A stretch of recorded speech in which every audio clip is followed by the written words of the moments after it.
Yan. Tinanim na namin ang palm tree. Kaso dalawa lamang yan. Di ang tawag ay palm 2. Siyempre hindi nawawala ang Christmas tree tuwing Pasko. Yan, ito na ang Christmas tree nyo.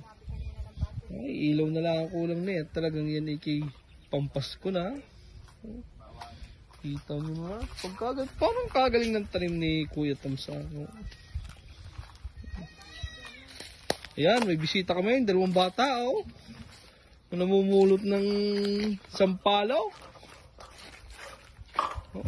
Ayan, si Kuya Tuma, nainom na tubig. Ay, ito, sinasabay, tinamunuan. Ay, pag tumingin, ay, talaga. Ay, nung tumingin ni parang si Ann Cortez, eh. Alang iya.